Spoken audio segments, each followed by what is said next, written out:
بسم اللہ الرحمن الرحیم۔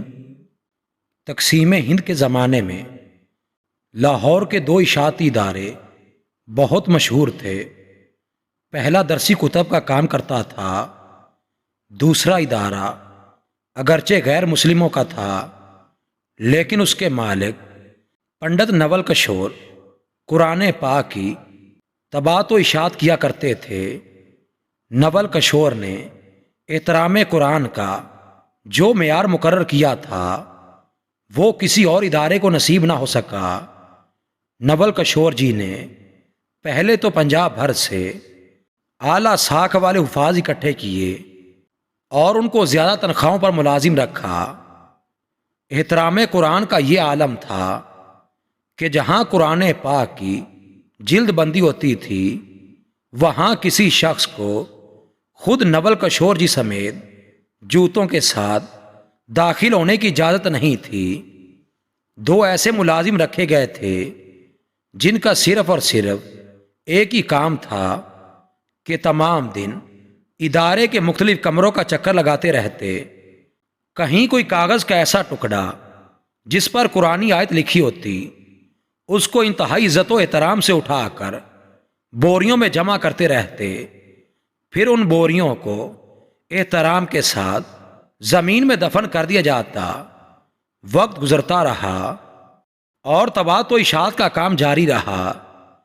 پھر بر صغیر کی تقسیم ہوئی، مسلمان، ہندو اور سکھ نقل مکانی کرنے لگے۔ نول کشور جی بھی لاہور سے ترک سکونت کر کے نئی دلی انڈیا چلے گئے۔ ان کے ادارے نے دلی میں بھی حسب سابق قرآن پاک کی طباعت و اشاعت کا کام شروع کر دیا۔ یہاں بھی قرآن پاک احترام کا وہی عالم تھا۔ ادارہ ترقی کا سفر طے کرنے لگا اور کامیابی کی بلندی پر پہنچ گیا۔ نول کشور جی بوڑھے ہو گئے اور اب گھر پر آرام کرنے لگے، جبکہ ان کے بچوں نے ادارے کا انتظام سنبھال لیا اور ادارے کی روایت کے مطابق قرآن حکیم کے ادب و احترام کا سلسلہ اسی طرح قائم رکھا۔ آخر کار نول کشور جی کا وقت آخر آ گیا اور وہ انتقال کر کے خالق حقیقی سے جا ملے۔ ان کی وفات پر ملک کے طول و عرض سے ان کے احباب ان کے ہاں پہنچے۔ ایک بہت بڑی تعداد میں لوگ ان کے کریا کرم میں شریک ہونے کے لیے شمشان گھاٹ پہنچے اور ان کی ارتھی کو چتا پر رکھا گیا۔ چتا پر گھی ڈال کر آگ لگائی جانے لگی تو ایک انتہائی حیرت انگیز واقعہ ہوا۔ نول کشور جی کی چتا آگ نہیں پکڑ رہی تھی۔ چتا پر اور گھی ڈالا گیا، پھر آگ لگانے کی کوشش کی گئی لیکن تمام کوششیں بے سود۔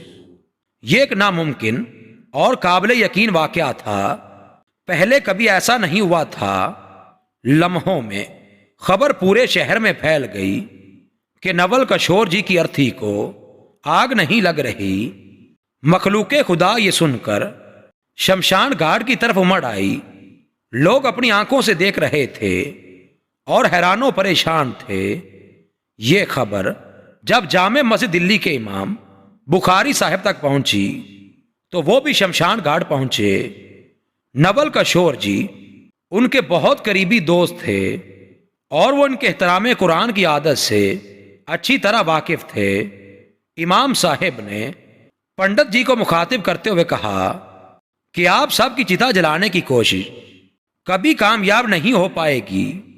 اس شخص نے اللہ کی سچی کتاب کی عمر بھر جس طرح خدمت کی ہے اور جیسے احترام کیا ہے، اس کی وجہ سے اس کی چتا کو آگ لگ ہی نہیں سکے گی۔ چاہے آپ پورے ہندوستان کا تیل اور گھی چتا پر ڈال دیں، اس لیے بہتر ہے کہ ان کو عزت و احترام کے ساتھ دفنا دیجیے۔